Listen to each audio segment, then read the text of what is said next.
Hello, everyone, and welcome to the Soul's Conquest. Today, we are in conversation with Brian, a really, really good friend. We have gotten to know each other a lot over the past few weeks. I always mess up his Saturdays by asking him to join me on a meeting. He's like, I have a rest day today. And I'm like, yeah, we're talking today. But yeah, thank you so much for being here. Absolutely. And you're not messing up my Saturdays at all. I mean, truly it's kind of challenging for me to set things up during the week. So Saturday is it is time to kind of like recharge and do some things outside when that can actually happen. But it's also an opportunity to connect with people and not focus on agency stuff. Yay, awesome. So let's just go into it, right? Like, can you tell us a little bit about yourself? Sure. So my name is Brian Grossman, and Hey. I'm a partner and director of brand strategy for 36, which is a creative agency out of the greater Boston area. So right now we're running completely digitally since the beginning of the pandemic. And we do brand strategy, visual identity, web design, and web development. And we work with all different kinds of clients and industries, but we really specialize in helping businesses that are looking to go big, take things to the next level. And also we work really well with businesses that have an in-house marketing team that has a lot of problems. Usually we're brought in by a CMO who's just walked into this new situation and she's like, why is everything on fire right now? Literally, what were you guys doing before you hired me? Yeah. And we're very familiar with that struggle. And she usually knows that there hasn't been any brand strategy. Sometimes there hasn't been any organization. Their website was made like in, I don't know, 2010 or something like that. And yeah. Now there are all kinds of things that need to be fixed up, and we're able to work with that person to get things running in tip-top shape while they're putting together their own team. So yeah, that's pretty much what I'm all about. To be completely honest, you just made me think of that weird meme, right? Like the person or oh gosh, I can't remember the dog, but someone sitting in fire. And yeah, it's fine. Totally. Everything's fine. I can't remember the name of that artist, but yeah, truly iconic meme that I'm sure all of your listeners are very familiar with it. The dog in the room with the fire. And that's the other, I should have mentioned that as well. So that's the other thing that people, not that particular cartoon. I did not draw that cartoon. But the other thing that people may know me for is the content that I've been putting out on Instagram. So that was something that I evolved into during the pandemic, was finding ways to improve myself, because since it wasn't possible to leave the house, and I went from being in the best shape of my life to being in the worst shape of my life. And I was just like, all right, well, this is happening. This is the delicious but horrible journey that we're going on right now.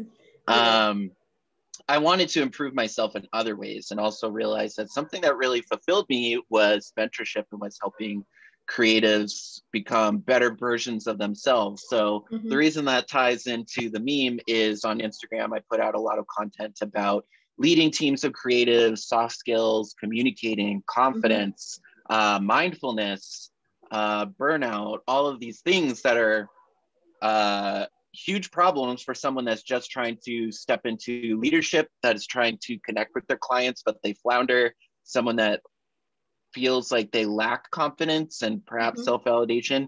And usually that takes the form of ridiculous memes and lip syncs and carousels that are filled with profanity. And because that's another thing that was pointed out to me.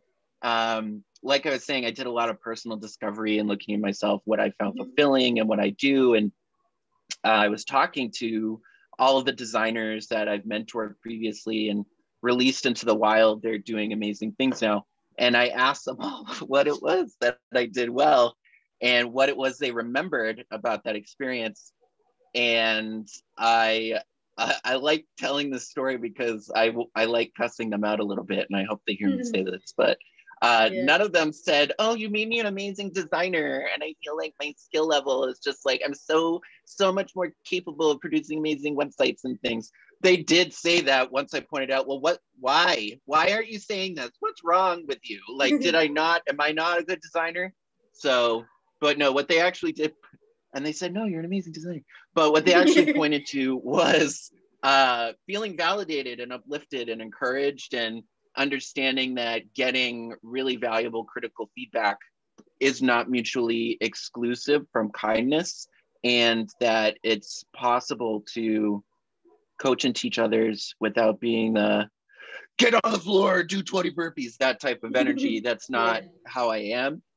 And feeling like no matter who they are and what they did, that they were talented and capable. And just because the skill set or qualities that they had as a person, as a creative, were not the same as someone else's, that didn't mean that they weren't spectacular and they weren't capable of doing amazing things. So being able to put that stuff out there and have people walk away, hopefully feeling like they have some tools to equip them to be more confident, to connect with their clients as people, and have a really powerful professional friendship that facilitates the work that they're doing. If they're able to walk away with things that are enabling all of that, then that's spectacular. That's all that I could hope for. So that's kind of what I'm doing on Instagram right now. Awesome. I just have to say to all my listeners right now, you have to check out his profile, because I went on this wild goose chase basically, where I was just reaching out to designers, and I was like, oh, who looks interesting enough for me to connect, because the energy has to match. If it doesn't, it just feels off, right? And I don't want to build connections that feel off right from the bat. And when I came across Brian's Instagram, I was just like, yo, this guy is so chaotic and quirky. I love him. I was like going through stuff, because I love, if any of you guys have read any of my articles and stuff, I love to put a lot of gifs. Okay, if you guys are gonna have a kind of discussion as to what the right pronunciation of gifs or whatever it is, have it on your own free time. Don't Right. don't send me a message. And by the way, it is gifts. I don't care what Yes. anybody said. It's gifts. Yes. It's graphic interchange format gifts. Anyway, continue. I'm Yes. sorry. No, I love it. So yeah, I love to put a lot of those kinds of things in my articles, because it just adds a bit more personality to it, right? And your Instagram post and reels and all of that just does that, and I was like, I have to connect with this dude. So if you're looking for someone to reach out to and connect to as a designer, as a mentor, you have to reach out to Brian. He's amazing. Seriously. Oh, thank you so much for saying that. That's it warms me. It warms my heart. And that's honestly, that's something that a lot of people humble brag, not to do that thing, but it's funny you say that. That's what a lot of people first comment about. I think that who I am as a person is absolutely a connection to the vibe that you get at 36. We're all very different people, but that chaotic goofiness that I have, Yeah. absolutely 100% as of my other partners, all the people that work with us. And I started generating content. And if you scroll to the bottom of my feed, you can see a little bit of a whiff of what was going on with these pastel colors. And the only reason that's there is because they're reels, which is my favorite thing to do. So I don't archive them. But I started, and this is something that a lot of people do repeatedly. Sometimes I absolutely will do it sometimes when I'm doing something that's new to me, like getting into content creation. It's absolutely something that young people do when they're still trying to find their footing and they're really concerned about how they're being perceived. But we put on a facade, or we pull back on our personality, or we try to obfuscate what we're about.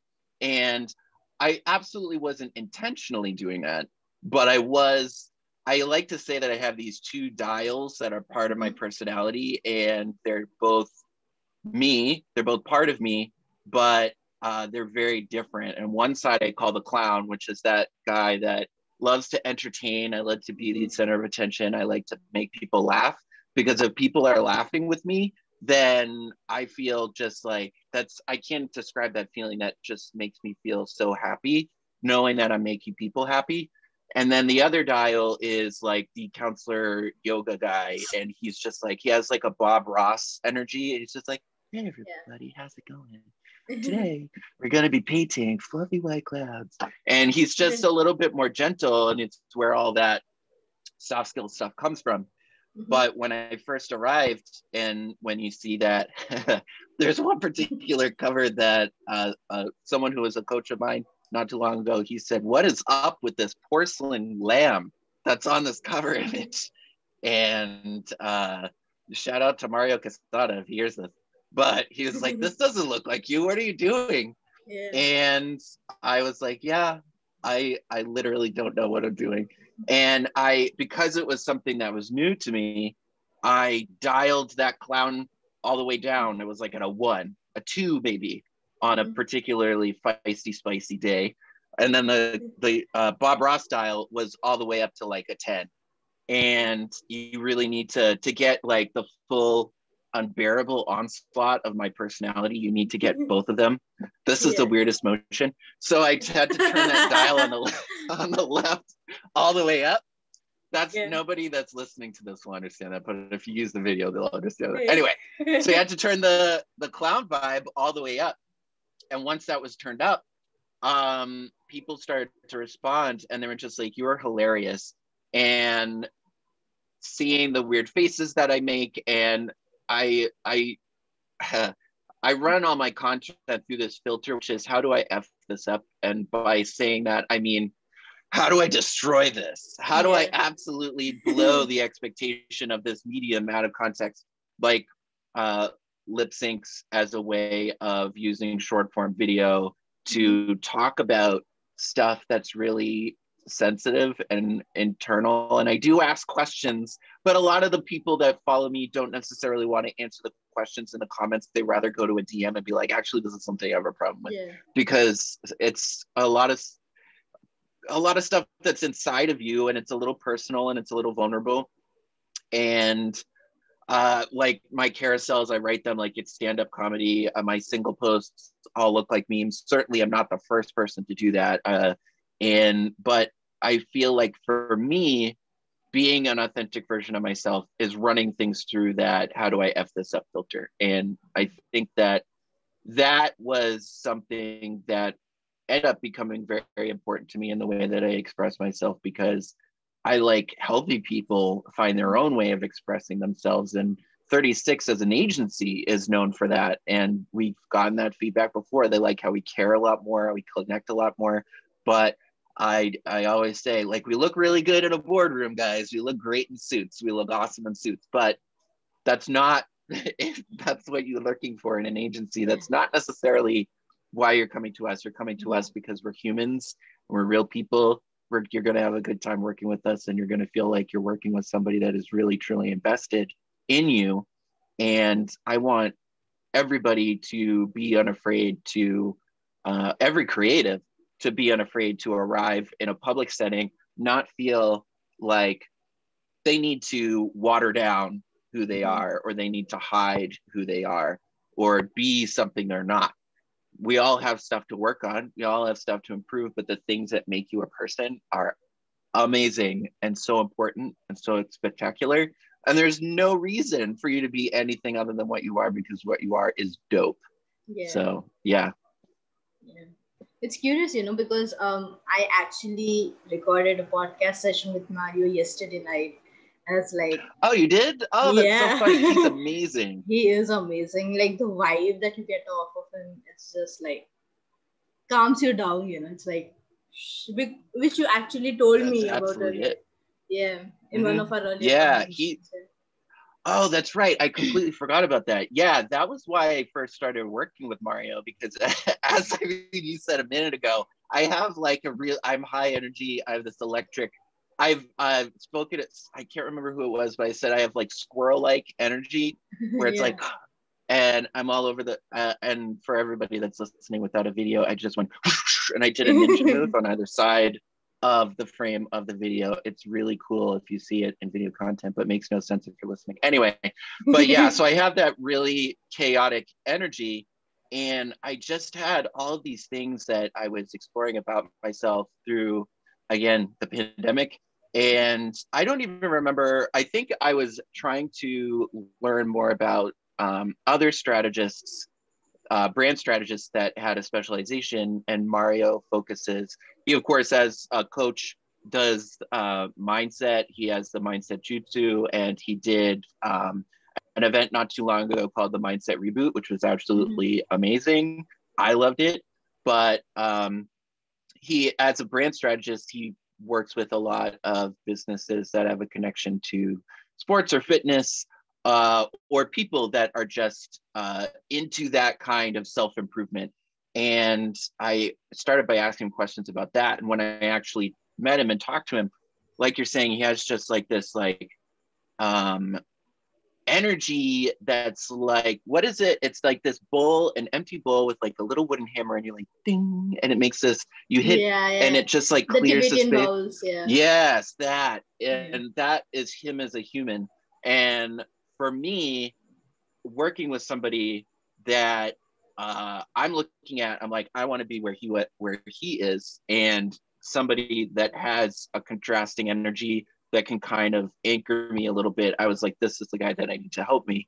And I think truly for coaching, that's something that's really important to talk about. If you're looking for a coach, find somebody that is where you want to go or has a skill that you want to acquire. Because obviously like arrive in coaching with a goal, but and then also talk to them, meet with them. Don't just jump into something and be like, well, this person has all these credentials and is doing those things, because certainly he has amazing credentials and is doing all of those things. But once I spoke with him, I was like, this is something feels like this is the person I need to learn from. And when I coach people, they are, again, exposed to my content, and then they meet with me and they realize that my vibe is the same, that this is, unfortunately for some people, this is not an act, this is just how I am. But if you're trying to learn how to express yourself without fear, or if you need somebody that is going to be just so pumped about you literally every single day, I am so excited all the time. So it's really important to connect with them as a human and understand what they're about in terms of their personality. So Mario's dope. I want to ask you this, right? You have mentioned expressing yourself and being your authentic self. Now, why is it important for you to talk about these things, especially in a professional setting as well? Like, if you can. Oh, absolutely. Yeah, I'm happy to talk about that. So there's so many layers and levels to unpack with that. So for people that have never interacted with me or don't know me in my personal life, I'm gay, and I'm married. I've been married for 3 years now, happily married to an amazing man named Noah. And hey, Noah, who may not listen to this, but anyway, and that, I think that the world right now is in such an amazing place. Truly, the creative community is in an amazing place where it is much, much, much more accepting of the LGBTQIA plus community than it once was. But that was not always the case. And for people that fall under that LGBT umbrella, if you're of a certain age, then you know that that journey was not a cute journey. It was a tough one. And I'm not going to even try and pretend to say that it's all peaches and roses and sunshine. It is still so rugged and so terrible for a lot of people, especially depending on where you are in the world.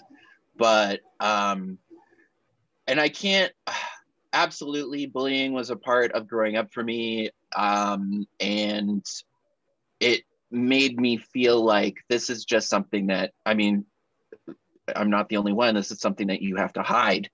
And then when I was very young and I was about to graduate art school and I was looking around for those first opportunities, first internships, things like that, I started to experience those feelings of hate and being ostracized uh, that I had experienced earlier in life. And it kind of took me aback that I would be interviewing for an internship and suddenly I was getting these signals from the person talking to me that I need, essentially low key, they were saying without saying it, I need you to know that I'm not gay, that I'm super masculine, and that this is how I am, but I'm totally cool with it, and blah, blah, blah. Yeah. Like, it was just like, it just shakes you. And it's just like, okay, well, I now know that it's not something that I should be. It's not even like I said it. I don't think that I made anybody outwardly aware of it. But those interactions kind of underscored that experience that I had in high school and essentially told me this is something that you have to like keep under wraps and not let people know about. And truly in high school, that experience of, being bullied and made fun of and things like that, I just became so comfortable with certain words and certain phrases that it was almost as though I identified with them as part. I would just instinctually like turn my head and know that somebody was talking about me. And at a certain point, I was just like, you know what? At this point, what else could they do? What could they possibly do to me? Like, screw it. I'm just going to do this. I'm just going to be myself. But then doing an internship experience, it was like it reversed it a little bit. It unlearned that lesson a little bit. I had to go back into hiding. And then I found 36. And then it was again kind of finding that it wasn't necessary.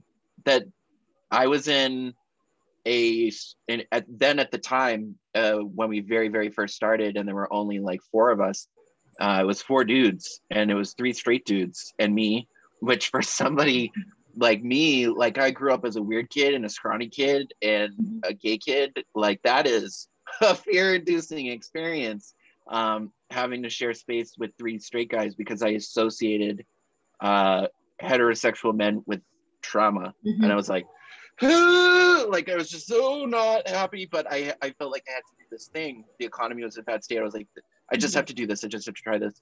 But then I found that they were just so amazing. And they're 3 of my best friends. I like to say that Chris, Steve, and Trent are the older brothers that I never had or necessarily wanted, but I have them now and I don't know what I would do with them. Rob, who's our 5th partner, he came after, but I like to say that he's my younger robot brother, also one of my favorite people in the world. But they were just very accepting of who I was and were kind of the first people to teach me that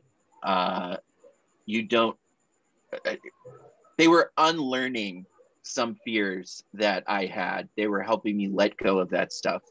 And because they were absolute idiots and they were just so comfortable with themselves and with just being goofballs, it made me feel like I could be my authentic self. And so because I have a long history of putting up a facade and putting on a mask and trying to be something I'm not, and then letting it go. And repeatedly through my life, I've experienced that feeling of, it's like you're carrying these huge bags of luggage with you through life. And it's like this act that you always have to put on. You're always working. You're always trying to play like the pronoun game that hides the person that I'm dating a dude. I don't want you to know that I'm dating a dude. So I'm not going to say he, him, his. I'm going to say they, them, because it's safer. Because then you won't know. But obviously it's like, okay, well, that's okay.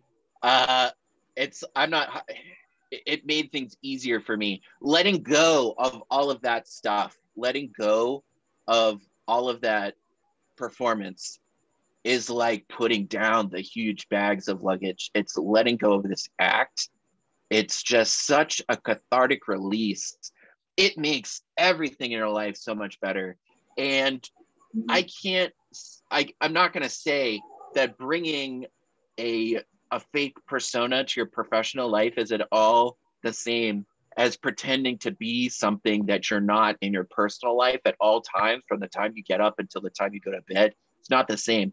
But I absolutely 100% will say, if you're putting on an act, if you're trying to be something you're not at work, if you let that go, you will feel so much better. If you start doing things authentically, if you start speaking in a way that is authentic to yourself and truly, and I say truly a lot, truly in the right setting, you should be professional if that's what's expected of you. I'm not dropping F-bombs. I apologize to anybody that sees my content and you're like, wow, this is a lot. This is a lot.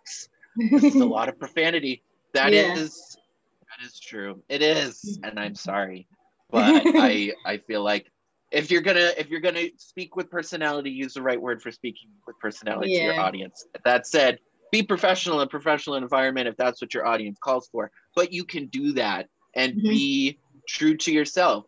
Don't put on airs. Don't feel as though you need to be more than what you are in order to impress people, right? Sharing that message with the world is so important to me because I feel like it creates that experience of release in the people that are able to really learn it and really apply it to everything in their life. I think that especially when you're in those early stages of leadership, you feel pressured to be an expert in every single thing. I absolutely did. When I was a designer and I just became an art director, I absolutely did feel that way. I felt as though it was necessary to pull out the list of achievements and awards and things that I've done. Like, speak them to the entire room so they knew how blessed they were to work with me. That's not necessary. It's not necessary. And I've been informed it is obnoxious. You don't need to do that. You don't need to be anything other than what you are. Let your work, let your words, let your actions speak for themselves. You don't need to parade and peacock around.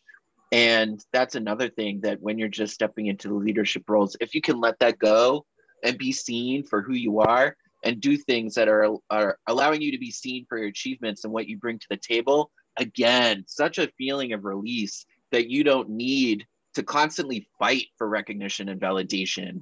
And you don't need to fight for the mic, fight for the spotlight. Like, you don't need to struggle to get the title, the attention, the raise, the whatever that you feel as though you deserve. There are other ways of doing that. You don't need to be something that you're not. You don't need to feel like you need to roll out your LinkedIn bio every single time you have an internal meeting. It's a powerful feeling, being able to feel recognized for just how you are, who you are.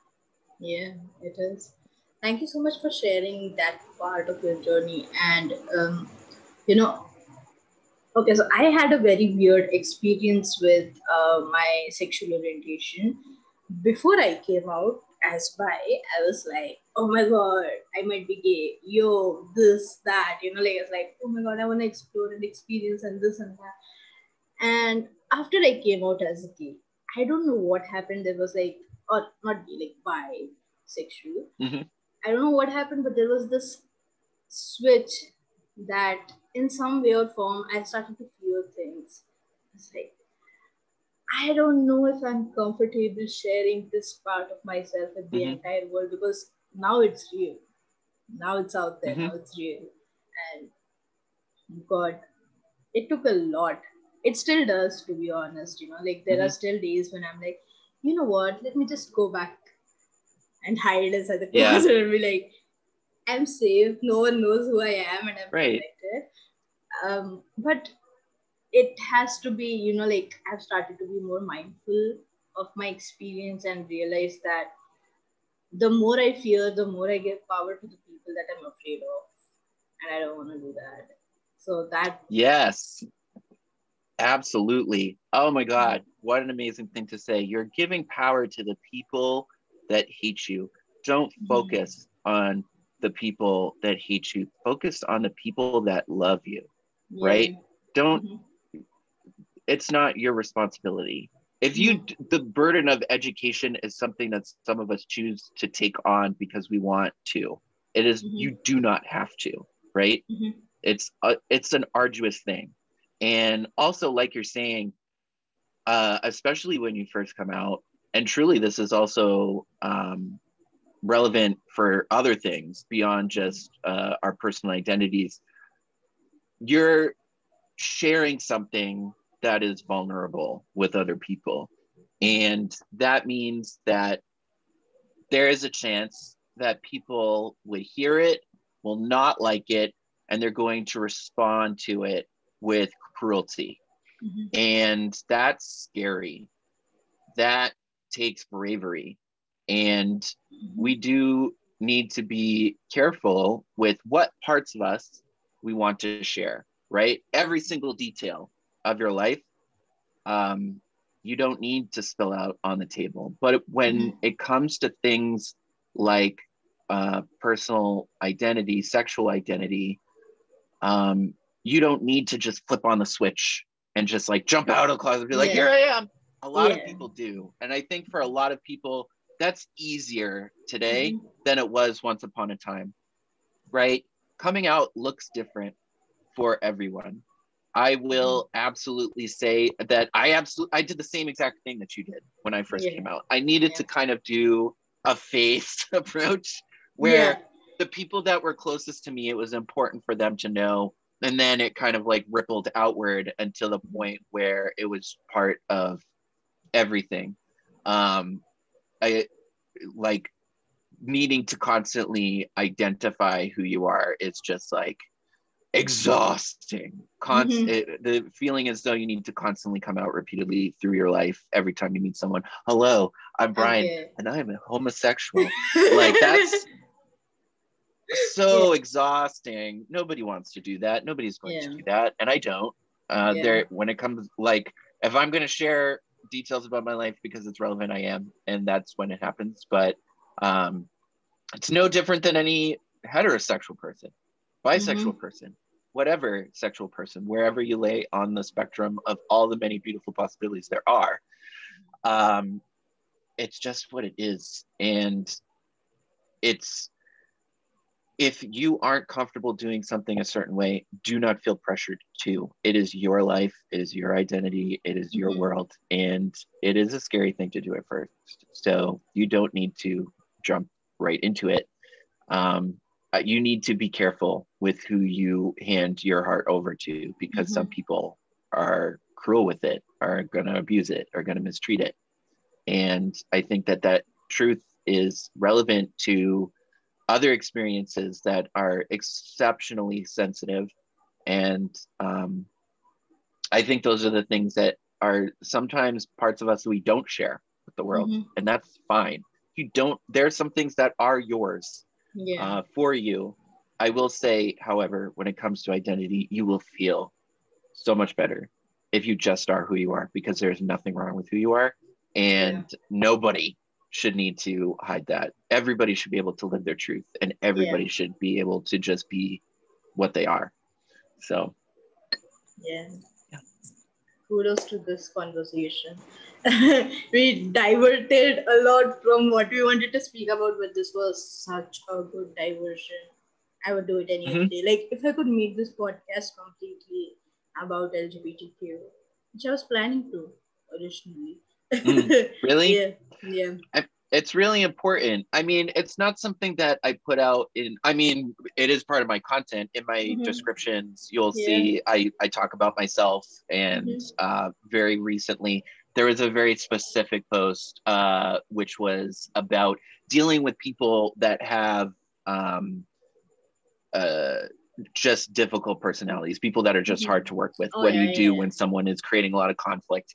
And in the description, I needed to be very clear that that post was specifically about people that cause fights at work. It was absolutely 100% not about experiencing hate at work. There is no excuse, or there should be no tolerance for experiencing hate at work. If you're a leader, like, you know, educate, but get rid of that stuff.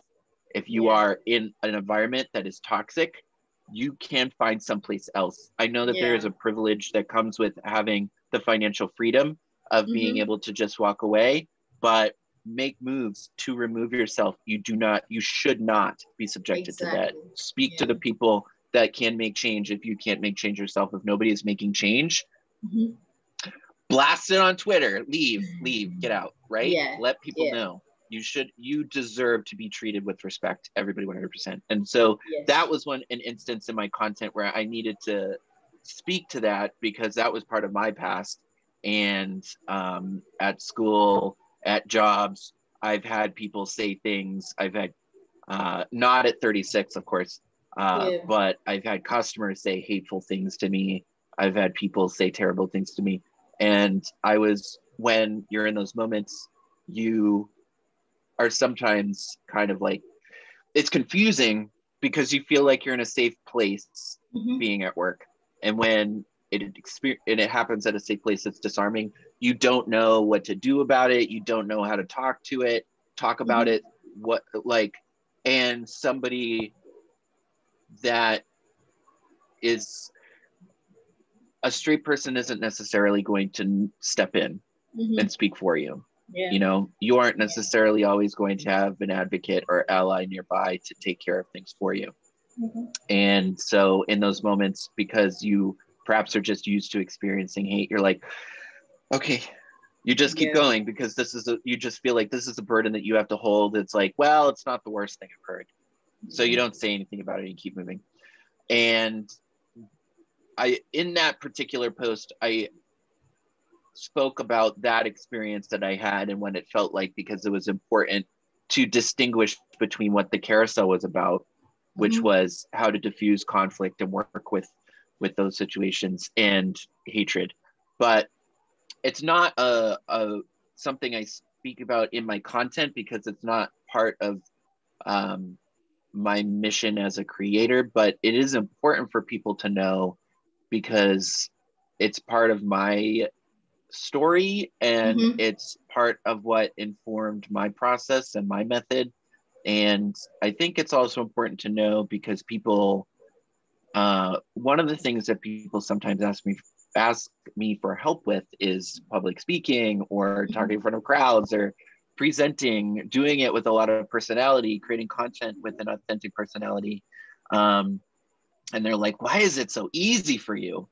And it's like, because there's something broken in my brain. There's something weird going on in there. I have an absurdly high tolerance for embarrassment. But also because I just walked a journey that made it easier, because in the back of my mind, I'm like, what could you possibly say? What could you possibly say? But you don't need to go through that experience in order to have that mantra, in order to apply that to who you are as a professional. If you're afraid of crowds, absolutely. I spoke at a convention with, like, I don't remember how many, I think it was like maybe 200 people. It was Digi RevCon, whenever that was. I don't remember what year it was. And it, absolutely. Before walking up on stage, there was part of me that was like, it's not too late. You could run and hide. You'll never know. But then once I got up there and I was talking, it was like, this is what I want. Once I make them laugh, I'm like, this is what I live for. I live for the applause, as a wise sage once said. I live for the applause. But that's something, even if you aren't a comedian, even if you didn't walk the path that I walked, even if you're an introvert, somebody that is fearful of having the spotlight turned on them, you can get better. It's a skill that you can improve and you can grow on. And I feel like I'm having a lot of conversations about introvert versus extrovert lately. I think that the added bonus of the introvert is that they have that quiet introspection and the ability to actively listen.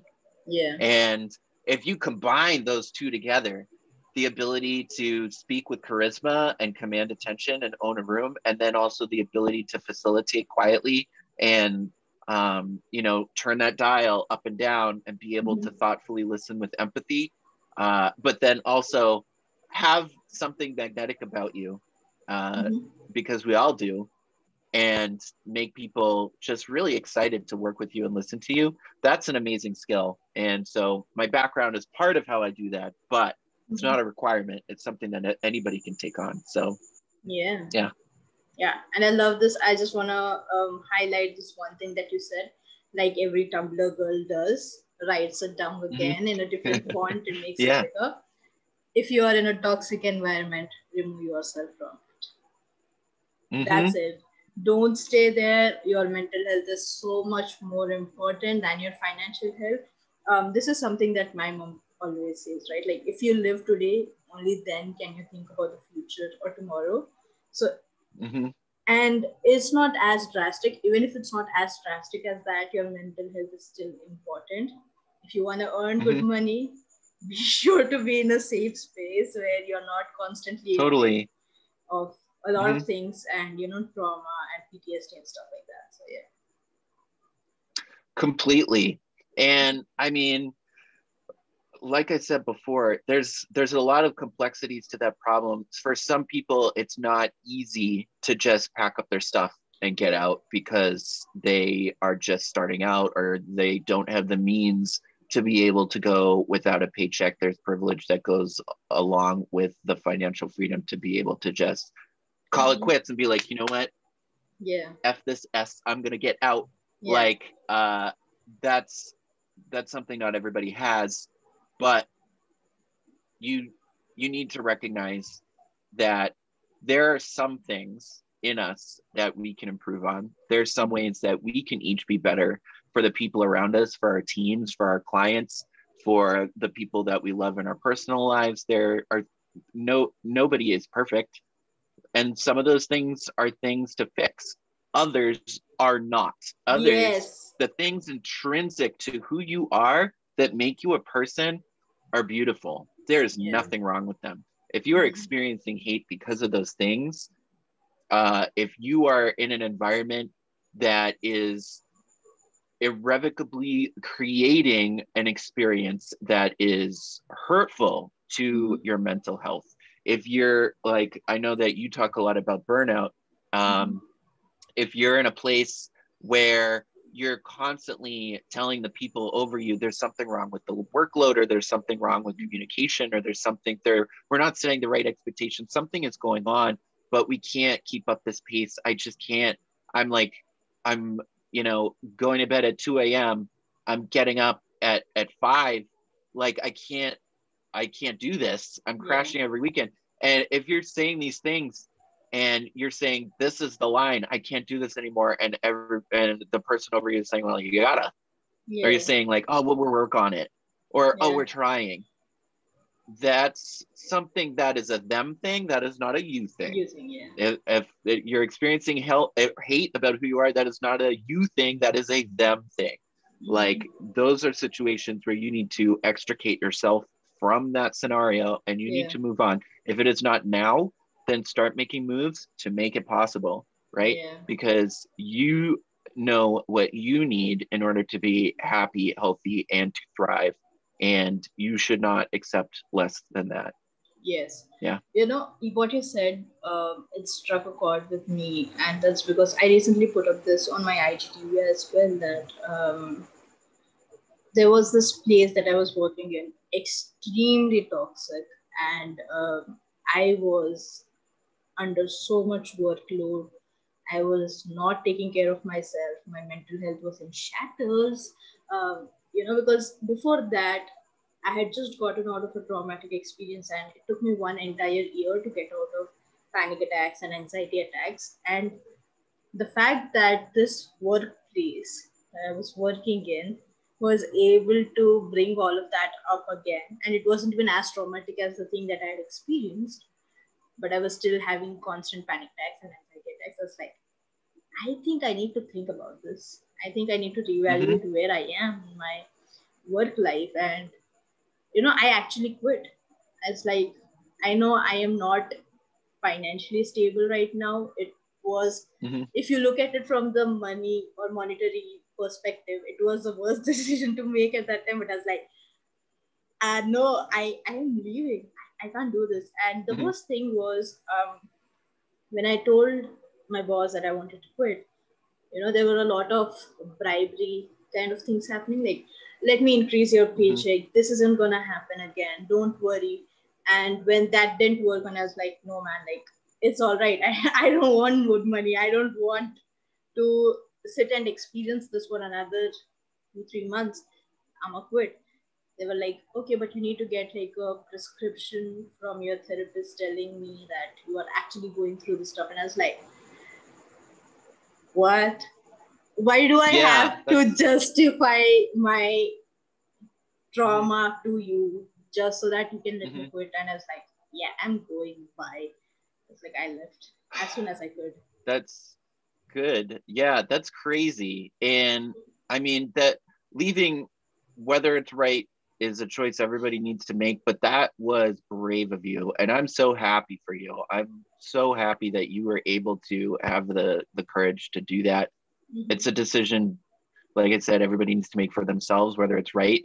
And that it may not be the right choice for everybody, but knowing what you're that takes so much clarity and it takes so much honesty to be able to look at that situation and say, this is not me, this is them, I need to leave. And if you're being gaslighted and manipulated and I like, know. Yeah. get out, no, no, no, no, no, all set with Red that, flag. bye. Yeah.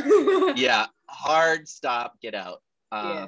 I think it's interesting that we're talking a little bit about toxic environments and burnout and things like that. I think that it is absolutely important to evaluate a system, particularly Mm-hmm. if you're moving into a leadership role. Um, Everybody, it's like a double-sided coin because on the one hand, Yeah.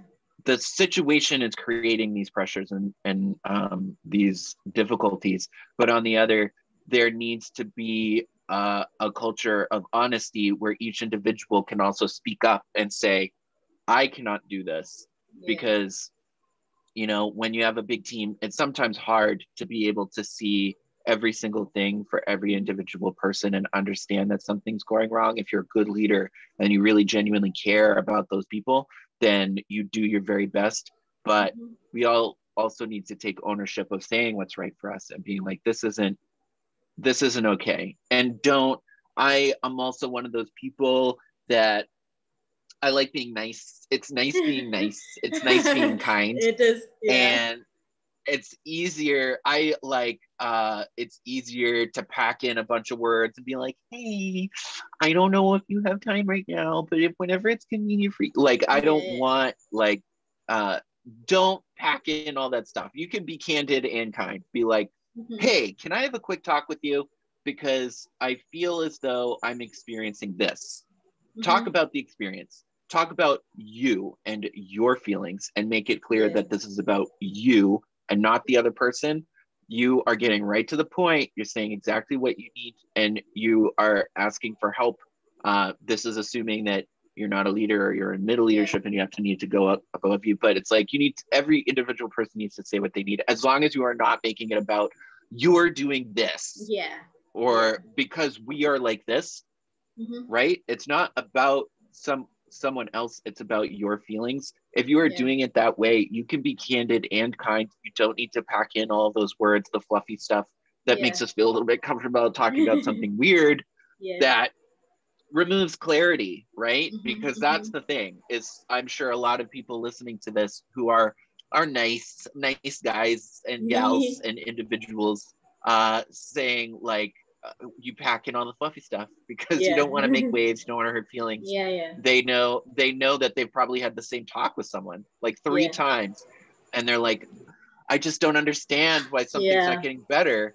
Is it not getting better because of the situation, or is it not getting better because nobody understands what you're saying? Yeah. And that goes to leadership in other ways as well. It's like, is this person not improving because they aren't hearing your feedback, or is this person not improving because you're not letting them know what the problem is because you're scared to hurt their feelings? Yeah. Right? So if we're all clear about what we want and what we need, you can identify whether that workplace is toxic and you got to get out. You can identify where the line is and be like, I can't work past this. I need to go home and I need to rest, and I can't throw away my weekends like anymore. Or whether it's having that conversation with the person that is so amazing and talented, but for whatever reason, when you set expectations, they don't follow through with them. Yeah. Like, you need to be able to have those conversations to get right to the point and figure out whether it's you, whether it's them, and find a solution. So kind of clear. Yeah. I want to ask you, how did your journey start, your creative journey? Sure. So, I mean, I've been a creative person pretty much my entire life. When I was, if we're going to go back to the very, very, very, very, very beginning, it's me. I have a younger brother. It's the two of us. My mom is an artist. She was a fine arts major, and she does acrylic painting, and she's amazingly talented. And she wanted to teach art history.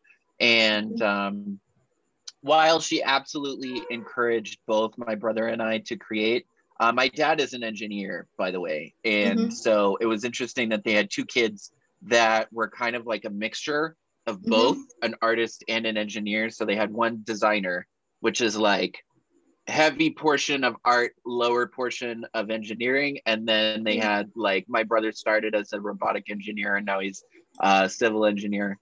So it's like heavy on the engineer, low on the art, but also like creative person. So my mom, I guess, saw early on that I don't know what it was that she would say was the thing that made her think that I was going to enjoy creating things, but she would always kind of like push stuff like paint and crayons and clay and stuff at me. So I've always like drawn and painted and done stuff like that. I do also really enjoy writing. The first degree I went to go and get was in journalism, but then I ended up getting into graphic design. I went to the Art Institute of Boston. Now it's Lesley University's College of Art and Design.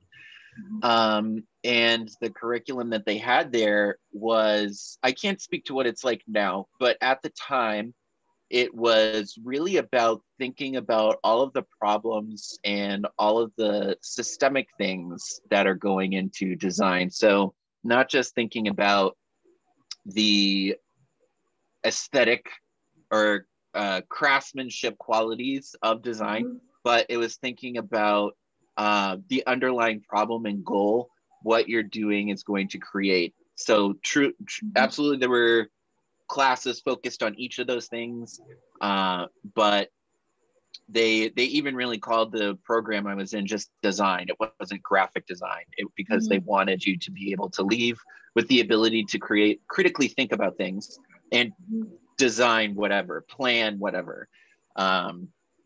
And so then did some internships and things like that. Eventually, fast forward to me arriving at 36, which was a little rinky-dink operation at the time. It was just the four of us working out of a shoebox, and but we believed very heavily in the creative, in the why behind everything. Found that once we were explaining the thought process behind what we were doing, that changed everything profoundly for the client. Suddenly, once they understood the strategic thinking that went into it, all of those, and I'm sure every designer, every person, like copywriter, creative person that has worked with clients is like, oh, they understand the struggle of trying to get some clients to kind of like just understand what's going on and they're just making emotional decisions. So we found that once we were explaining the why and the reasoning, we encountered fewer situations where a client's emotions were determining things. They were instead focused on what their audience needed. Eventually, we ended up working with a brand strategist, and she kind of taught me the process of going through brand strategy. And I was like, oh my goodness, I didn't realize that this was different than design. I didn't understand that there were terms for these things, and started to learn the process of brand positioning from her. Eventually, after doing that for some time, I ended up taking over brand strategy for 36, and again, also eventually became an art director. And now I lead our brand strategy, and I still do art direction, but design is always going to be my heart and soul, something that I'm passionate about. Over the years, I was able to come into contact with many young designers. I really loved my education. I loved going to Lesley, and I'm so appreciative of the people that have taught me over the years and generously shared their knowledge with me. And I think coming out of that, I really wanted to give that back to other creatives. So once 36 was in a place where we could bring on interns, we started bringing on interns. And then eventually, once I was leading creatives and teaching young designers, I just found it so fulfilling to be able to help them improve. A few moments later. Are you still there? Yeah, just give me 1 second. Oh yeah, sure. Went off. Oh my gosh. Okay, so I'm connected to my hotspot, and yeah, hold on. Okay, I look like a ghost throughout the rest of this interview, which wasn't very different from what we started off with. Yeah, but yeah, I look like a ghost at all times. Yeah, sure. So let's go back. Eventually, even though 36 was always about the why, and we were always about making strategic decisions, we eventually came into contact with a brand strategist, and she did that for us. And I learned that I learned that brand strategy was a thing with a title. Yeah. And I understood that there were terms and words and a process or processes, I should say, for all the things that I learned while I was at Lesley. Because at Lesley, we did learn about design thinking, and we learned about design systems, and we learned about visual languages, and observing and analyzing and asking questions. And suddenly there was this person that was telling me that was something all of its own, and that there were terms for it. So eventually, after learning things about the brand positioning process, copywriters and photographers and videographers, and looking at things from a higher level and coordinating and organizing and making sure that the creative that comes out of the brand strategy is cohesive and is all working together. And I'm doing these fluid motions for people that are listening, can't see me, like conducting something that feels like a beautiful organized strategic symphony, if you will. And yes. And so now I lead our brand strategy team. And over the years, I've also been able to work with a number of amazing young creatives. Once 36 was able to, we started to take on interns and started to build out a creative team. And I co-lead our design team in particular. And I really enjoyed the experience that I had at Lesley. I'm very appreciative to Some of the people that taught me, Nathan Feldy, Christina Lamore, for instance, people that were very generous with their knowledge and extremely generous in nurturing me, making me feel encouraged. It particularly in times when I was just like, like that energy that you have when you're a college student and are just like so tired and working so hard and you're so overwhelmed. There were a lot of people, Jim Hood as well, a lot of people that were very generous in helping me get through those moments. And I wanted to pay that forward and give it back. So I found the experience of teaching other people to be so unbelievably rewarding. I've had the privilege of working with designers that have gone on to become leaders and art directors at their own agencies, ones that could be starting their very own agencies, some that are freelancing now, and they're just like, I don't need anyone. And they're just like living their best life as a lone creative and doing amazing, spectacular work. And for each of them, it's funny how creatives are all such different people, like snowflakes, if you will. Yeah. Do you need to pause for a minute? Yeah. Are you okay? Yeah. Okay. It's just a lot of things happening right now. So. Yeah, sure, no problem. But yeah, so designers are like snowflakes, all very different and all very beautiful in their own way. And there are just some things that I learned over the years, not just about myself and about the designers that I was working with, also about Christopher Massey. Hey, Chris, one of my partners at 36. He's also a designer. He co-leads their design team. An amazingly talented human. Also somebody, I mentioned that three of my other partners at 36 are like older brothers to me. Chris in particular, and has helped me as a human. Learning just about these characteristics that we all have, and there's always, especially when you're a young designer, they're just like confidence things that you have to overcome. And I feel like that's probably the biggest thing that I've helped each of them with, because when I look back at I have like this montage in my head going on right now, like like a slow, like, PowerPoint slide deck of like slow fade-ins, with just like slow motion, like of like designers like looking at this camera and like being really cute.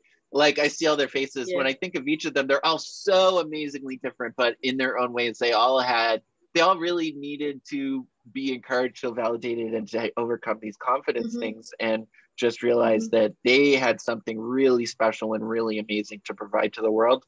And the biggest thing that was holding them back was themselves in a lot of instances. So now what I'm doing is really applied to working with clients, is nurturing client relationship, client connection. That's something that all of us at 36 feel is so important. We care so much, sometimes too much, about our clients and their success and how they are as people. And I believe very, very strongly that, yes, there are absolutely bad clients out there. There are people that don't appreciate the value of what you do, people that are better off with a quick transaction on Fiverr, or using Canva themselves, or doing whatever. Like, they will be happier, you will be happier if you don't work with those people. But there are other times when there's a really good client and they don't understand something, and that we have not done a good job of explaining or holding their hand or listening or asking the right questions or understanding how else we could help them as people, just beyond what the scope of the project is. Sometimes it's really just getting on a call with someone in the background we don't know about and explaining to them the same thing that we're explaining to our point of contact. Sometimes it's just asking questions about what's going on in their office, and we understand what their internal review is like. And it's like, oh, well, what if we did this and we just rearranged the timeline a little bit? That would give you some more time to be able to discuss internally.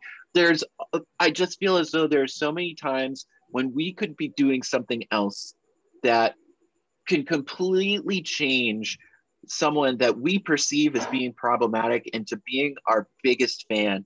And we're all people, like, and it's true for businesses, like whether it's B2C or B2B or Element or whatever, it's all people, right? And it's, if you understand how your clients are as humans, as people, and you connect with them, then it makes everything better. And it's going to make the work so much more fulfilling and rewarding for you as well. So those are some of the things that are important to us at 36, but also some of the things that I like to talk about, my content that I'm making, some of the things that I feel are really important to teach to young creatives, that if you're able to connect with individuals, learn about one another, if you're able to achieve quiet and listen actively, unpack problems, you're able to look at yourself critically, you're able to look at other people critically, you're able to experience mindfulness, to separate from your feelings, look at them, acknowledge them, don't suppress them, look at them, be like, it's okay, I'm feeling this right now, that's great, but listen here, Brenda, the inner voice in my head is called Brenda. I'm like, look, Brenda, settle down, I'll come to you later, it's okay, you're important, but I know you're trying to protect me, you gotta sit down, and instead focus on the issue at hand. We can get through things without conflict, and we can get through things in a way that's going to create amazing and beautiful results for everybody. So that's the, it's not even a TLDR, it's like a long story made long. That's the long look at what I'm about and how I came to be. That was awesome. I want to ask you, right? Like, so imagine you're starting a new project right now. What do you hope to achieve before starting a new project? Oh, goodness. That's a good question. A very broad question. So because I lead brand strategy, the very first thing that I'm looking to do is to just understand the whys. And I know I was talking about that before, but before you can really understand what the best path is for creating a brand strategy, or even understanding what it is that the client needs as a deliverable, you need to start asking questions about them. You need to understand who it is they're trying to talk to, what the problems are that they're experiencing from their own view. You need to understand what their goals are. You need to understand what they know about themselves, what they know about their audience, what their business goals are, how they make money. You need to understand what the internal structure looks on their side. So the first thing that really I'm doing is I'm looking to understand and unpack all those things. In an ideal situation, we're able to have a full discovery where we can really dig in and work with their leadership to ask some of those high level questions, like, who are you? What do you do? Why does that matter? What would the world be like if you weren't around? What is your biggest competition right now? What is your biggest obstacle right now? What is the biggest thing you're hoping to achieve? What is the thing that you're here for beyond making money? And start to understand what they think about all those things, whether they thought about all those things, and then be able to turn around and compare them to what we're able to find out in the world by analyzing their audience a little bit and their competition a little bit. So in an ideal engagement, we're able to do that and then come back and turn around with a recommendation on how to proceed. A lot of the times that does involve doing a brand positioning exercise where we start to find those answers, if they don't have them, or compare those answers to the way that their full team views them. We would create alignment, understand the vision that the leaders or business owners have, distill that and compare that to the needs of the audience, unpack what it is that is unique and special about that company, about that business, or et cetera, and then compare it to the other people that are in the space. I say people, I mean businesses or companies. I guess I think of them as people. They're people in them. It's all about people. But because brand positioning is a competitive thing, it's creating a strategy that is going to competitively position you for differentiation that is meaningful to your audience. So it's the cross section of all of those things. what we end up doing isn't always that. The discovery helps us know whether or not that is the best plan of attack. But a lot of the times, I mean, when earlier we were talking about 36 and what it does, and I explained that one of our specialties is working with CMOs or a marketing lead of some type. Assuming that person is not new to being a marketing lead, a lot of the times they probably know that they need brand strategy or they need a brand positioning. And if it is one of our larger clients or one of those clients that has a new CMO with a lot of experience, she'll come in and she'll be like, this is what I need. And usually she's right. But sometimes they come in and they're like, oh, well, we need a new website, or, oh, well, we need a new logo, or, oh, we need something. And we need to ask, well, why? Tell us what you hope this to achieve. And we end up unveiling that it's like, well, there's a lot more going on. If you want this website to do the thing that you need, there are some other things that you should really get into place. So I'm trying to find, to circle back to your question, I'm hoping to understand everything that is going on their side, the reasons, and then turn around and provide a holistic strategy for all the things that we can do to help them. And hopefully that leads to an ongoing relationship. But if not, then we can at least provide a scope for a project that will provide them with the deliverables they need to set up and run with what we can provide. Yeah, that sounds awesome.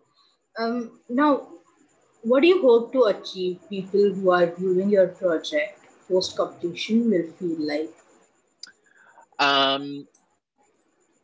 That is also a very good question, but also completely depends on the client. So we have, we don't have, I kind of explained what our specialties are. There are some industries that we do a lot of work in. So for instance, we do a lot of work in wine and food and healthcare, also tech, IT, fintech companies, things like that. Which is kind of a very strange collection of different specialties. But, and for each of them, their audience needs to feel something different. So what I hope to achieve isn't rooted inside of me. It is rooted inside of the audience that we are going to be talking to. So for instance, one of our long ongoing clients has been Traveling Vineyard, which is a brand that it's a sales brand, but it's like a Tupperware party in the US, but it's like a wine hosting party. So essentially they have these wines they sell, but they have wine guides, and the wine guides will come to your house or whatever, or I believe they also do everything e-commerce right now. And they'll have a little party where you can try all these wines and pair them with food and taste them. So they have these two audiences. One are people that want to create their own business and become wine guides and be able to sell all these wines. And then also the people at the very end that are looking to buy these wines. So the feeling that we're looking to create is unique to them because they are speaking to a very specific person. And we have that persona dialed in very tightly. They want her to feel empowered, uplifted, excited, but it's also fun. This isn't wine that's like, well, there are notes of tobacco and sherry, and it's just smokiness rolling off of the tongue. Yes, they do provide you, they teach you how to detect that stuff in a wine. And you can tell I don't have a very sophisticated palate because I say that stuff, but they really are about having a good time. It's about having a fun night with your friends, enjoying things, laughing, enjoying a meal or snacks, and pairing the wine with the food that's going to complement it perfectly. And so it's about people that are looking to have experiences. It's like a little bit fun. It's a little bit flirty. It's so we want that audience to feel that energy, but that's not the same energy as the global fintech company that we have over here that is making people feel as though they're able to find whatever component that they need in order to execute on this piece of technology. That's a very different audience with a very different goal. So the feeling that I want the people to walk away with is completely dependent on the client and who they're speaking to. Yeah, that makes sense. I do feel that in some way or another, you hope that your clients connect with their clients on some Yeah. level. Yeah, is that right for me to assume?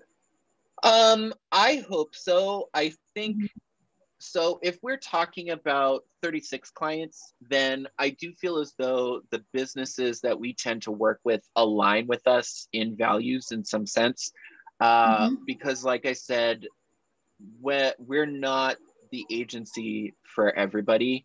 If you're looking for a one and done, execute, move on, and keep it hustling, or a super cold, critical, stoic agency that like is just like, the slick Mad Men era, that's not us.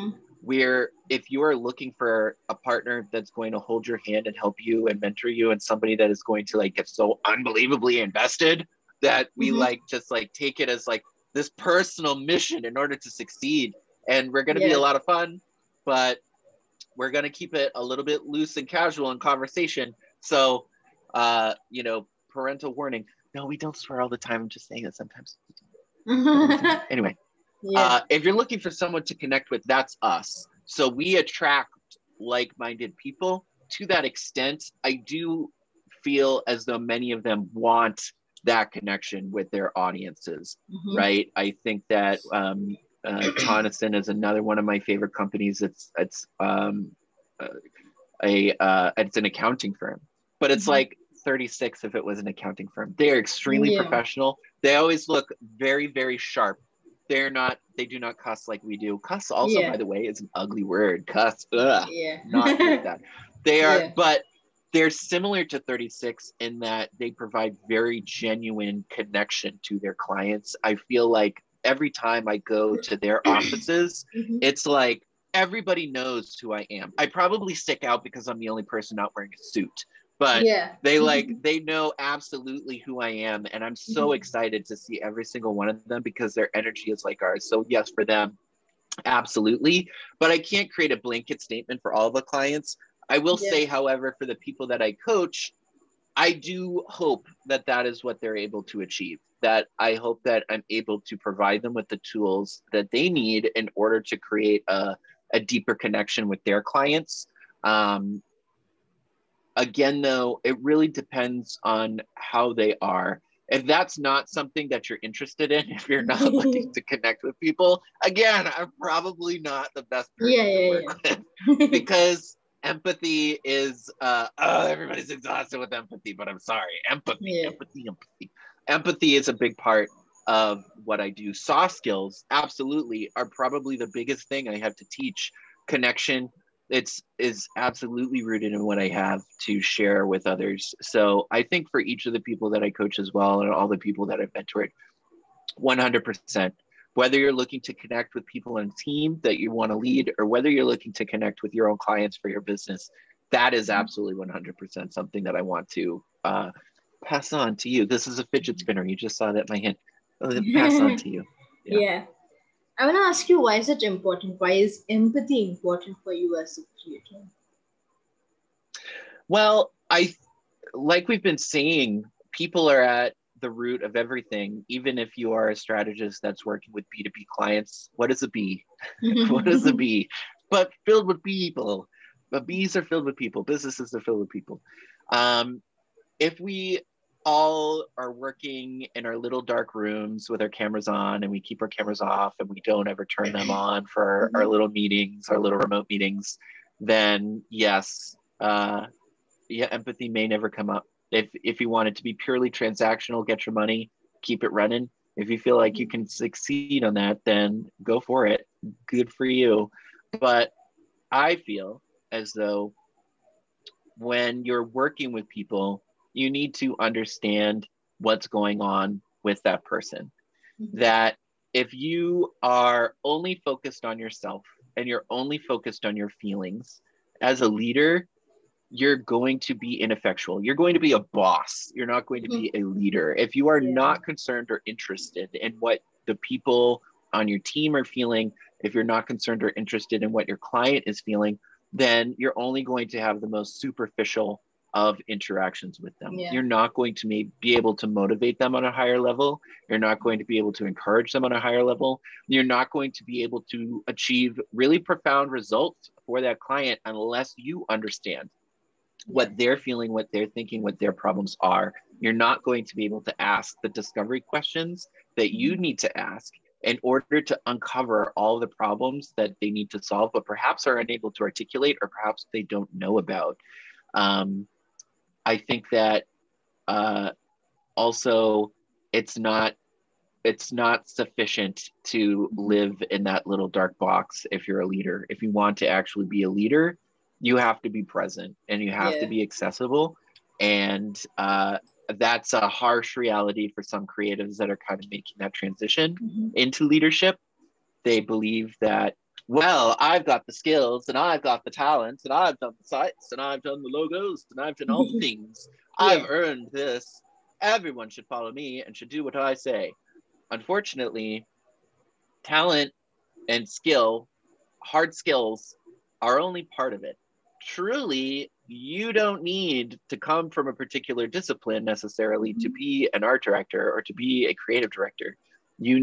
Those are managerial roles. Managing people means soft skills. It means end statement, hard stop, end statement, soft skills. And soft skills are hard, and empathy is one of the hardest. We were talking a little bit about introverts earlier, and I mentioned how an introvert naturally has the ability, oftentimes, I wouldn't say always, oftentimes has a greater ability to actively listen. And if they learn to be a charismatic speaker, that creates a deadly and a powerful combination. Well, for extroverts, they may arrive into a leadership role, and truly being extroverted and being confident are not the same. You can be, but extroverts, because they recharge by being around people, they tend to be more comfortable. They tend to be like, showstoppers. They want the attention on them. They may arrive and feel like those hard skills are all they need. And then they're put into a tough situation and they're focused on the feelings that they have when they have them. And they, may be a little bit more quick to react than to respond. And if you are one of those people, you need to learn empathy, you need to learn mindfulness, and you need to learn to separate and then listen to what's going on the other side, right? Because sometimes the problem is it's something that they need to work on. Sometimes the problem is in us. And there's actually something that we as leaders could do to be better for them. And if you're not empathic, you're not able to uncover those things in yourself as you go, right? When you're a leader, you absolutely want to continue to get feedback from your team. If you want to be able to get feedback from the people above you, if those people exist, certainly there's the opportunity for you to get feedback from your peers sometimes, but it gets more difficult as you go. And if you are not able to look at yourself critically, then you're going to stop learning. And if anybody out there thinks, oh, well, I know everything that I need to know about leadership. Do you? Do you though? I would say maybe not, right? I think that if you haven't been doing this for like 50 years and you haven't released a few books, then I'd say maybe you should think about that. Empathy is a way of learning about other people, but it also provides you with information that can help you learn about yourself. Yeah. Thank you for sharing that, because this was such an awesome answer, and this this had to be said. This had to be put out there in the world. So thank you for sharing that. So let's circle back to your journey as a creator. I want to ask you, what were some of the obstacles that you faced, and what were some of the solutions that you came up with to overcome these obstacles? Sure. So some things that I found as obstacles were They were all things that were inside myself, really. I was one of those designers that felt as though it was necessary to parade my achievements out all the time. Like I needed to impress the people around me. I really struggled with validation. I really struggled with feeling like I had earned respect. I really love praise. So I like just, I want it. Just say I look nice today. And I felt like I needed to be driven by external validation. I think that was probably the biggest thing that I needed to overcome, was understanding that validation also needs to come from inside of ourselves, that we need to be sure about ourselves, and also need to understand all of the ways in which we're learning and we're growing, right? Every time that you master something, there's something else behind it. Always be looking for those things to learn and to grow. So self-validation, biggest number one. Yeah. Well, how did it shift occur for you, from looking for external? Sorry, what was that? How did that shift occur for you? That is from looking from external validation to internal. That's a good question. And I wish that I could say that there was a day and there was a moment where I was like, that's what it is. Yeah. That's what happened. I think that it was really a series of experiences that occurred. And I don't know that I truly felt it until I was starting to teach and work with others. I think that teaching younger creatives was something that made me realize that to them, I'm a million years ahead. I've done amazing things to them, but that to me, those things felt so much less impressive. Those things seemed very common. Once I realized that the things that I was providing with my clients, once I understood the impact that I had on their lives and their businesses, because I think sometimes in an agency setting, when you are just starting out, you don't always hear about the outcomes of what's going on. You are really at the project level, and then you don't necessarily have opportunity to follow up. Once I became aware of how my work was used and what it did, that was like so eye-opening. And I remember for one client kind of unveiling this visual identity in front of the entire company, and they applauded, and I legit wanted to cry. Like they saw the logo and they were like, oh, like that gasp. I was like, what is happening? Like it blew my mind that for an entire like crowd of like 50 people, that they would just be in awe of something, and it would be so profound and beautiful to them. So feeling self-validation came with awareness of myself, and also it came a little bit with experience, I guess. Yeah, I guess I'll just leave it at that. Wow, that was a beautiful answer. So as this is a spiritual podcast, I think it would be awesome to know if you have any spiritual or self-care routines that you have in your work life balance kind of a situation. So like while you're working on a project, but also outside of your work. I would say that I am a spiritual person. I don't necessarily put a label on my spirituality. I think that there are definitely things that I do on the daily to connect with, my inner self, to separate and to take care of myself. Meditation absolutely is something that I do every day. And I know that everybody listening to this is, well, maybe not everybody because you're a spiritual podcast, but a lot of people perhaps are listening to this and like, oh, meditation is so much. And I've said mindfulness a couple times so far. So everybody is like, oh God, mindfulness is so boring. It is and not. It's like, shut up. Yeah. It is not. Mindfulness is lit, yo. Mindfulness is awesome. So for me, and you don't need to, and I know for the people out there that are like, I don't know if you have Fix 44 where you are, but in the United States, Fix 44 is cough medicine, which is like, it says cherry. It is not cherry. It tastes like razor blades. I don't know what it's supposed to taste like, but it tastes horrible. Like if you're the type of person that hears mindfulness or meditation and it has a VIX 44 energy, I know you are skeptical with me, and you're envisioning like sitting for an hour in silence with like Enya or something playing in the background. Shout out to Enya. I don't listen to Enya, but she's great. Or he, I don't know. They, I don't know. Anyway, that's not what meditation needs to be. Truly, there are a lot of days where I'm only meditating for maybe like 2 or 5 minutes, very short periods of time, because that's what I can do. But just the act of being able to achieve stillness and to let those thoughts pass and to achieve quiet and to focus on quiet gives me the ability to do that in life and to practice mindfulness in the world and while I'm at work. I mentioned yoga earlier. I unfortunately am not able to do yoga on a daily basis or as much as I would like to, but that was something that was a really big part of me, like learning about myself. It's something that I absolutely love.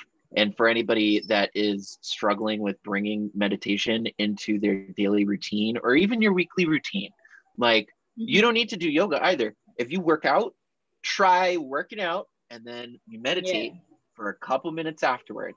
Like if you are exhausted physically, then you're giving your mind a chance to achieve quiet, because the body thoughts, the twitchy, itchy, like body thoughts are quieted because you were just running or lifting or I don't know, not golfing, I don't know, whatever. You're doing some type of strenuous activity that's allowing your brain to separate. Try that, right? So, and also I think, you know, we were talking about empathy. I feel as though that there is an energy connecting all of us. And I feel as though if we are able to connect with other people on an emotional level in some sense, that improves everybody's well-being and everybody's work. That isn't necessarily relevant to self-care, but certainly relevant to my personal routine and really how I am as a person, which is like, even though you know, to quote Denali, icy, spicy, and a little feisty, that's how I am. Like I'm a nice guy as well. I like being kind. So that informs that part of me. Wow. Awesome. I love the description, right? Icy, spicy, a little bit feisty. Yeah, that definitely is you. I like to think so. Awesome. So I want to ask you, what was one of your soul's conquest, and what is shaping up to be your current soul's conquest? So let's pause for just a second. So by soul's conquest, is this something that I, as a human, something huge that I've accomplished or overcome? Is that how we're defining that? Yeah, so for me, I think when I think soul's conquest, it's kind of like in a video game, you have this main quest, but you also have these side quests that you have to do to kind of reach this. Like you get the shiny new object that will probably help you in the main quest that you weren't aware of. Sometimes you're aware of it, sometimes you're unaware, but this thing helps you in the main quest. So the little side quests as a source conquest, and like, you know, you go on this one thing and then you divert back to your main life. So the soul kind of travels all around, all over the place, but you never know if it actually will help you the end goal or not. So that's what I totally. I love that, first of all. So because I am absolutely a gamer geek, I'm not a first-person shooter gamer geek. I don't play. I actually don't know if Halo is even lit. I don't do any of those games or like Fortnite or anything like that. I play like RPGs. I like things or adventure games like Zelda. So very familiar. The idea of a side quest speaks to me. So I think for me, if we're talking about a look at what the soul's conquest is and what was my main quest in the video game of my life versus the side quest, I think that recently I ended up pursuing something that I thought was the side quest, and maybe it ended up being the main quest. I feel like 36 is something that it will always be my main thing. I love that agency. I love those people. I love brand strategy so much. I've just like, I'm such a nerd, but big geek, great big geek. But Yeah. not just about video games, comic books, and traditionally nerdy stuff, but also about brand. I love brands. And I'll always love doing that. It's always going to be something that I'm proud to be included in and part of, and happy to have been part of building. But I think the reason why I loved design and loved brand, or I should say love design, love brand, love creative, love working with creative people, love using creative to solve problems for people, is because there's something in me that needs to help others, that needs to communicate for others. So communication is my main quest. I think some of the Souls conquests that I've experienced were using my visual talents as a designer to communicate for people. I think that also ended up turning into mentorship and teaching. I really am fulfilled by that. I really love doing that. When I art direct and a designer creates something absolutely spectacularly beautiful, and I look at it and it is not what was in my head, because you can't do that. You can't force someone to design the way that you would design. But I look at what they've done. It's got a little bit of them in it, but it's on strategy in terms of the brand's visual expression. And it feels like they might as well have ripped it out of my brain. Might as well, but it was through the lens of them.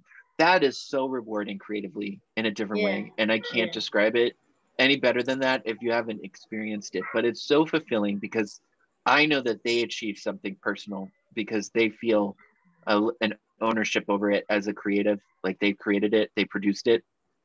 But I feel as like the person behind them that I was able to get them to that goal. So teaching, directing, I think those are some of my biggest Souls conquests, and those are some of the things that I'd like to continue to pursue and evolve in. Yeah, that's awesome. Now, the next question that I want to ask you, I think that I already kind of know the answer to, but I still want to ask you, what is the one thing that has happened recently in your life that has impacted you? One thing that is recently, one thing that has happened in my life or created in my life that has impacted me. That has happened in your life happened in my life. Let's see. It's one thing that has happened in my life that has impacted me. I think the two biggest things that impacted me were 3 years ago, I got married. That was kind of a big deal. It was kind of a formative life event. There was that. That he's like, I am trying to hold on to the spicy. I gotta be spicy right now. We gotta be spicy. We're not crying on a podcast. So he's my best friend in the entire world. And finding him was something that I never thought was a possibility to me. Once upon a time in the United States, and by once upon a time, I mean 2015, before 2015, you couldn't necessarily get married if you were gay. So before that, I remember being like 16, 17, and I wasn't even aware of it. I had never even thought of it, being 16, 17 and learning that I couldn't get married. Once I was like kind of coming out to my friends, I was like, oh, damn. Well, I guess that's just not going to be something that I get to do. And that was that. That was all that I thought was going to happen. And I moved on. And then in 2015, that turned around and it became a possibility again. But I still, because I had just kind of resigned myself to the future of being by myself, I still, it didn't like be like, well, now I'm gonna go and get married. I gotta find my dude now. That wasn't what I just kind of like continued. I was like, oh, neat, and kind of kept going. And then I married Noah 3 years ago, and it changed everything because before that, I was just living my life for myself. And I think perhaps in a lot of ways was living my life for the moment. And now I was living my life for two people. And I was living my life for the future and planning for what we were going to do together. Yeah. That changed me so profoundly. Also, I don't know timeline, but when I became a partner in 36, when they offered Yeah. partnership to me, that was another thing that changed me. I've always been in a team setting. Teams Mm-hmm. are where I thrive. Yeah. But and as you grow as a leader, you need to become aware of business. As a designer, I think very early on, that doesn't, freelancers, I think, Yeah. like they get into it and like, oh crap, the business side of this is different. But Yeah. also, as you start moving forward, you have to become aware of how your clients do business, how they work money. Like at an agency, you suddenly become aware of how the agency makes business and how it makes money. And then when you are at the top, you suddenly are aware that everybody else, if you haven't already been made aware, everybody else is relying on you. Like as a team lead, you understand you're responsible for your team and how they're connected to you. But when I became a partner, I was like, everybody else is relying on me. I did know it beforehand, but I think something else changed at that point, because now I wanted this business to just blow up. Yeah. And I understood and became aware and concerned and invested in so many other working parts. So those, I guess, are the two biggest things that have happened that have changed me. Wow. What is the one last thing that you would like to leave my listeners with? I would like to let people know that there are things in us, and I mentioned this earlier, there are things in us that we can all change and we can all improve and we can all grow. But the things that make you yourself are beautiful. They are dope and they do not need to change. And that if you're a quiet person, you're somebody that is afraid of being in front of groups of people, you want to lead, you want to move forward, but that doesn't seem like a possibility. Or you're a loud person and you feel like there's a reason why you can't connect with others, that there's something that you're missing and doesn't click. If you feel like you're not confident, that you are constantly trying to prove yourself, know that none of those things are related to something that you don't have or something that's wrong with you, because there isn't anything wrong with you, that you can absolutely be strong and capable, and you can connect with the people around you in profound and amazing ways if you focus less on the hard things, the hard skills, and more on the soft things. Because even though soft skills are hard, they're so necessary to master. Yeah, that was such an amazing end. Thank you so much for being a part of this podcast. Thank you so much for sharing your journey here. I hope you had a lot of fun. I'm dancing because I haven't. I totally did. I had such an amazing time. It's wonderful talking to you. And truly, I've said truly many times. Truly, I wouldn't have done this if I wasn't comfortable with how you run things and I didn't feel a connection with you. You're such a great person and such an amazing person to talk to. So I'm really glad that you invited me to be on. Yay, I'm glad this happened. Same. Yes. One hundo P, as the kids would say. I don't know if they say that. I thought I heard they said that.